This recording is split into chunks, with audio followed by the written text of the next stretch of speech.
mengevaluasi bentuk ujian praktek lagi, khususnya di angka 8 sama siksak itu.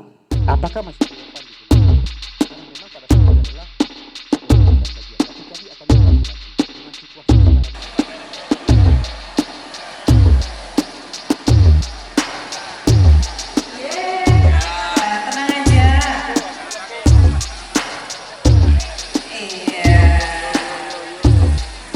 kita akan mengkaji, mengevaluasi bentuk ujian praktek lagi, khususnya di angka 8 sama siksak itu.